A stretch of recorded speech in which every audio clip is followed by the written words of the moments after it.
what's up. Generation Drake and Nicki Minaj, like, okay. So it seemed like you had that Midas touch. Like, what did you see in them? Like, what did you see in them? And are you even blown away about how big they continue to become as their own artists? I'm not surprised. In the 2000s, Wayne was the GOAT and already being considered one of the best rappers out. But he pulled a move so hard, he'll always be remembered as the man who introduced the best rappers in the music industry. That still has a level of influence and reign that has yet to be touched over 10 years later. His introduction of the Young Money crew had Drake, Nicki, and Tyga, the three musketeers that dominated music and rap unlike any other. But the three trimmed down to two in terms of longevity because of one questionable decision. Michael Ray Stevenson developed the persona Tyga. Born and raised in California, he started off his career by releasing a series of mixtapes. His 2007 mixtape Young on Probation soon garnered him recognition by Travis McCoy, who, if you don't know, was the lead of Gym Class Heroes. His first ever song that charted was on his debut album in 2008 called No Introduction. Released on the independent record label DK Dance Records. The song Coconut Juice, which also featured Travis McCoy, had a cameo from Lil Wayne. The song Diamond Life also gained success as it was featured in NFL's Madden in 2009 and the movie Fighting the same year. Lil Wayne and Tyga initially met at the VMAs and stayed in touch with each other, remaining good friends. Eventually, they started hanging out with one another on the set and the studio, which led to Tyga signing a deal with Young Money Entertainment a few years later. The big introduction was not just for Tyga, but the Young Money crew, and it came on the song Bedrock. The song was the most popular from the We Are Young Money compilation album, the introduction for what was to come from the Big Three. In combination, Drake, Nicki, and Tyga each individually had their own sound that was favorable. It made them stick out from being a part of Young Money. Tyga is more so like the forgotten member, pushed to the back, but the years of 2009 to like 2014, Tyga was making a lot of noise. It wasn't to the extent of Nicki and Drake, but it was better than the rest of the Young Money crew. Tyga was making a lot of connections in the industry, including his friendship with Chris Brown. Before the first Fan of a Fan project was released, Tyga and Chris had been friends for a few years. Then, when the situation with Rihanna happened, it put a permanent dent in Chris Brown's career. The backlash that Chris faced was infamous and caused Chris to lose some passion in making music. His friendship with Tyga relit some of the flame that he had lost. Yo! Chris has been a great friend of mine for like the last 8 years. A little minute. We really became friends, man, because there was a time when he really wasn't inspired to do music. And I would tell him, like, man, you gotta go out and kill, man. You Chris Brown, man. You Michael Jackson. He was like, yo, we should do like a mixtape or something. We had a big hit, which everybody knows Deuces, and it's just... I'm gonna insert an unpopular opinion here, but I definitely do believe if Chris didn't have so much bad press in his career, he could have easily been at the same level as Michael Jackson. He hands down is one of the most talented artists to ever live. When it comes to his creativity, his singing, his songwriting, his dancing, his painting, Chris Brown is a multi-talented man, and his talent gets overshadowed by his ego and his behavior. Aside from his bad press, he will never get canceled. Y'all can hate Chris Brown all day, every day. He's a bad person, say he's this, that, and the third, but he has serious longevity. His first hit was in 2005. Run It will never get old and is a forever song that everybody knows. I know Chris isn't so innocent, but he will never ever not have a fandom or lose his success. And that doesn't mean I'm excusing his past behavior, but I could acknowledge his artistry. But moving on. Nonetheless, even with the backlash he received from the Rihanna situation during that time, Chris fans were still riding for him, and Tyga gained a new fandom too. The Fan of a Fan mixtape received moderate success and spawned a #1 song with Deuces. Even though Deuces did receive some backlash because a lot of fans speculated it was about Rihanna because of the meaning of the song, it still shot to #1 and gave Tyga his first ever Grammy nomination. The next few years would be pretty big for Tyga in his career, from his public relationship with Blac Chyna to his hit singles and album success. In 2011, the king of hits Drake dropped a single from his album Take Care called The Motto. Oh my God, Becky, look at her butt. The song was nominated for Best Rap Song at the 55th Grammy Awards, which would be Tyga's second feature song nomination. At this point, the Big Three are really giving Young Money its credentials. Nicki had released her #1 debut album, Pink Friday, and had hits like Super Bass and her crazy verse with Monster. Drake dropped Take Care and has been that nigga ever since. And Tyga was dropping hits on his own, gearing up to the release of his album, The Careless World, Rise of the Last King. His single from the album had the songs Faded, Make It Nasty, and his highest to date, Rack City. At this point, Tyga was making strip club anthems with a well-known stripper on his arm. Angela White, formerly known as Blac Chyna, was an extremely popular stripper at the King of Diamonds in Miami, and she was developing a career as a model on the side, covering for magazines like Dime Piece and Straight Stuntin'. Her popularity grew when Drake name-checked her on his song Miss Me, which soon led to her to work with Nicki as her stunt double in the Monster video, which then also led to her to get booked for Tyga's Rack City video.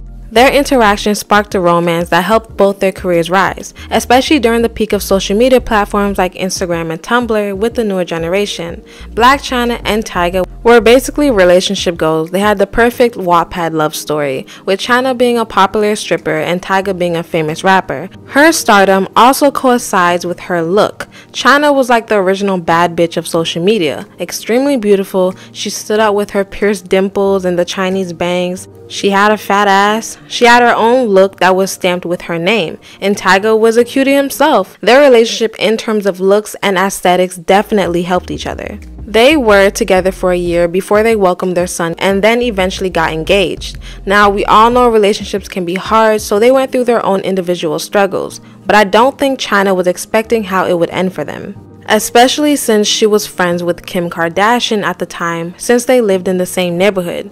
Now, supposedly this all started at Kendall Jenner's 16th birthday party where Tyga performed. So Tyga was 22 and Kylie was like 14 when they apparently met. As the years went, there were rumors started to arise that Tyga and Kylie started dating. Now this time, Tyga and Chyna's relationship started to crumble as Tyga was making room for Kylie. Tyga basically told Chyna to pack her shit and go. Then soon later, he threw Kylie a 17th birthday party at his house. So you and Kim are cool, and Kylie's only 16, and you're engaged to Tyga, and you're all living in the same neighborhood. Yes. What happened with the relationship with you and Tyga? Because at this point, you're parents and you're engaged and you got a giant ring. Right. I mean, you know, with things and whatnot, like relationships, sometimes things don't work out. But and then also sometimes things just kind of like spread you different ways, and I guess maybe that's kind of what was going on and whatnot. But the way that it went about, like publicly, wasn't right, and then even like not publicly, it wasn't right. There was nothing to do with him cheating or you cheating or anything like that. You were growing apart. Yeah. But you agreed that you're going to be good co-parents. Yeah, but something kind of did. What happened? Expedite all of that. So Tyga started, you know, dating Kylie and whatnot. And he had threw her, like, I think her 17th birthday party. Yeah, where he performed Rack City. Yeah. So after that happened, you know, that's when, like, you know, of course, like, the family kind of, like, was like, all right, well, bye, girl, and kind of, like, threw me underneath the bus. Well, he was at that time, like, 21 or something? Tyga was maybe, like, 23. All right, a 23-year-old throwing a Sweet 16 party for a 16-year-old is not unusual. But how did you know that they were dating? Kind of like when I got thrown out. You got thrown out of the mansion that Tyga was living in? Yep. And did he tell you because he's got a new girlfriend, or did you see something? No, I seen it, and it was kind of like already everywhere. What did you see? Publicly. Him throwing her 17th birthday party and whatnot. Was he kissing her? No, but they were definitely together. Okay. There was a video taken at Kylie's 17th birthday party where Tyga apparently gave Kylie a tequila shot. After her birthday, that's really when they were publicly being seen together. A lot, actually. Kylie, with her new look, was getting a lot of attention for herself, because she went from this to this. So aside from Tyga, Kylie was getting a lot of traction for herself already. Tyga was more so like the added beneficiary. If you really think about this era for Kylie, it's more so about her transitioning look with the lip fillers and her glow up, followed by the success of Kylie Lip Kits and Kylie Cosmetics. Kylie single-handedly became the new face of makeup and also for the new Instagram face and aesthetic. While for Tyga, although he had success in music, it was very much overshadowed by his quote-unquote predatory relationship with Kylie. She was trending a lot and her popularity rose as soon as she debuted with her new look. Everybody was interested in her and what she had going on, especially when it came to her brand. Kylie's makeup era was extremely successful and people wanted to look like Kylie. It was reported that once she openly spoke about receiving lip fillers, clinics had a 70% increase on inquiries regarding the injections. Kylie was untouched in this era. As for Tyga, things were a little rocky. Now, before Kylie and before things got crazy for Tyga in the media, he had released 2 albums. Hotel California in 2013, which peaked at number 7 on the US Billboard 200, which had the singles like Dope featuring Rick Ross, All my shit dope. Cause it's 187 how I'm killing these hoes. Show You featuring Future, and For the Road with Chris Brown. Memories never fade, but only in time we'll see. Hope to see you with me, cause For the Road was more like a melodic track, and then you had the song Molly. These singles were pretty successful during its time and definitely helped with the album's performance. But anywho, his album did fairly well overall. Then he had his Fan of a Fan 2 collab with Chris Brown, which was also pretty good. Ayo was the leading single for the album. And listen, Chris and Tyga, that's a dynamic duo on its own. The album did get mixed reviews, with Jarek D. Kennedy of the Los Angeles Times saying that the album was overwrought with rap cliches. He said Fan of a Fan is a formulaic heaping of bouncy bangers, prime from the strip clubs that likely inspired it. There isn't much here besides expletive-filled musings on sex, drugs, cars, and money. And you know what? I fucking agree. That shit was fire. Now that was 2015 when Fan of a Fan 2 released, and the speculations between him and Kylie were going strong at this point. But Fan of a Fan was the last project released during this era that actually benefited Tyga. Tyga was really getting talked about from all outlets, really starting around 2014. From the birthday bash to Tyga refusing to make his club appearances in West Hollywood because they wouldn't let a 17-year-old Kylie in. Things really got hot when Tyga did a Vibe magazine interview and called Drake fake. Not Jersey Drake. So Drake responded by posting a picture of Kylie Jenner at his house. Then he released his surprise mixtape, If You're Reading This Is Too Late, and in 6 p.m. in New York, he rapped, "Oh, you tried it, it's so childish calling my name on the world stage. You need to act your age and not your girl's age." Oh, you tried it, so childish calling my name on the world stage. You need to act your age and not your girl's age. From the media to different rappers like 21 Savage and Drake, Tyga was getting clowned left and right in the name of Kylie Jenner. What made the situation worse was that he was having problems with his label. Him and Birdman were not on good terms. He wasn't necessarily getting along with his label mates either, so he went independent. He finally released his first independent album on his independent record label called Last King Records. The album was called The Gold Album 18th Dynasty, and it went triple copper. The album was exclusively on Spotify and only sold 2,000 copies its first week, which is a little crazy because prior he had released a single with Young Thug called Hookah, which did fairly well, and a song with Justin Bieber, but neither were on the track list for the final release of the album. Instead, he released 2 songs on the album that both failed to chart. Amidst all of this, his rendezvous with Kylie was going pretty strong. He was featured on Keeping Up with the Kardashians. He got Kylie's name tatted on his arm. They were still denying their relationship but openly being spotted together. Wasn't really much hiding going on, but even though he was with the Kardashian, it wasn't helping his career during this time. Honestly, it was hurting his career more. With the flop from his album, along with the boatload of negative press, everybody was talking about his relationship with Kylie because she was still a teenager, and he left Chyna, whom he had a baby with, for a teenager. Amber Rose spoke on it on the Breakfast Club. Blac Chyna's your close friend right now. Yes. Tyga and Kylie, what do you think about that? Do you think Kylie's too young for him? She's a baby. She needs to go to bed at 7 o'clock and relax. He should be ashamed of himself. That's how I feel, for sure. He has a beautiful woman and a baby, and left that for a 16-year-old that just turned 17. Like, nah. It brought more attention than Kanye did, and he definitely didn't help Tyga. You feel like his relationship with your sister-in-law is inappropriate? I think that that's a good question right there. You know what I'm saying? I think that I think he got in early. I think he was smart.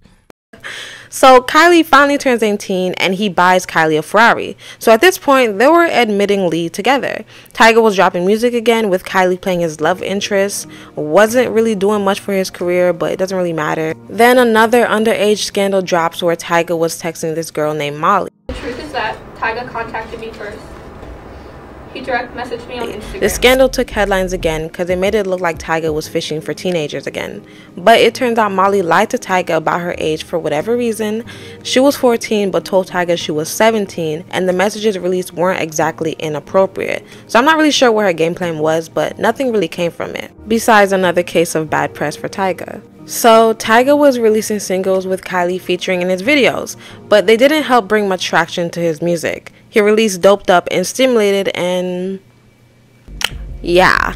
Aside from the Kylie press, he was getting attention from other things. A lot of blogs and sites were posting about Tyga's financial issues. Landlords were suing him because of back unpaid rent. His cars were being repossessed. He was getting hit by the IRS. It was just rampant back-to-back negative press for Tyga. Kinda has me thinking if he was trying to keep up with the Kardashians. Or was this another case of the Kardashian Curse? This is an internet conspiracy theory, but it is said that anyone who dates or fiddles in a Kardashian lives falls into the pits of negative press and unfortunate circumstances, aka bad luck. Some things can be true. When it comes to messing with a Kardashian, that automatically comes with a spotlight. The family is all about press, and you'll get sucked into it.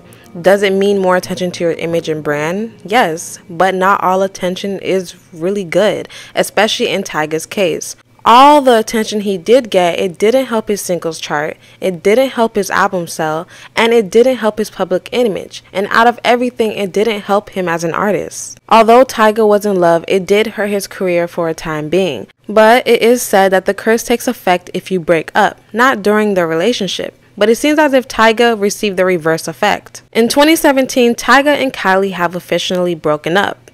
There was absolutely not one thing wrong with me and T. Him and I will always have a bond. There was no crazy fight. We just decided, well, I decided that I'm really young. I don't want to look back in 5 years from now and feel like he took something from me. I don't know if you guys peeped it, but Kylie is a little shady. But this was a smooth breakup. Tyga isn't really one to lash out or anything, so that did put a partial end to him and Kylie's image in the media. Every interview, they always made sure to ask about Kylie and his relationship, so it cooled things down for him. He released an album in 2018 called Kyoto, and it went quadruple styrofoam. It was a rough comeback, but the turnaround for Tyga was pretty swift. Because for the first time in 3 years, in 2018, Tyga finally cracked the charts and made it in the Hot 100's top 40. The song Taste was a mega success for Tyga. The song now sits at 1.4 billion views on YouTube and peaked at number 8 on Billboard. He also released Dip with Nicki Minaj, Cream with Iggy, and in 2019 he released another album called Legendary. It features songs with Chris Brown and J Balvin, and overall it got mixed reviews, but luckily it was certified gold upon its release. Due to technicalities, the RIAA incorporated the track equivalent units moved by its previously released single, which is Taste. So the success of Taste gave him a gold album, and when it was released, it debuted at number 17, which is Tyga's highest release since his 2015 Fan of a Fan album with Chris. He hasn't dropped an album since 2019, but he still has dropped singles with Doja and Pop Smoke that did crack the Hot 100s. Either or, he still maintained a level of success. Taste was a really big song and definitely helped a resurgence to Tyga's name. As for his success, it's unfortunate that instead of Wayne being the introductory to the Three Musketeers, it's been swapped for Drake and Nicki being the two biggest stars that Wayne put on. Tyga, by all means, has a legacy of his own. I'm not trying to compare him to the others, but it leads to question, if he didn't actually make the decision to deal with Kylie as a teenager, would his career have a different trajectory? As for the Kardashian Curse, he briefly spoke on it with Chris Martin for Billboard. On his LA Leakers freestyle, Tyga rapped, pay me on the first. Niggas know I broke the curse. How I feel when the roles is reversed.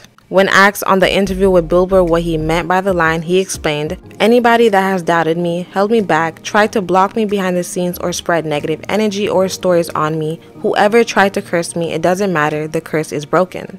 And he didn't lie. His comeback led to him having one of the biggest songs of the year, and he's been cracking the Hot 100 and just performed at the BET Awards. His career took a major hit, but he managed to have a bounce back that most don't get, so kudos to him. Let me know what you guys think in the comments below. Did Tyga make a good comeback? Does he have longevity? And is he broken from the Kardashian curse? Make sure you guys like and subscribe.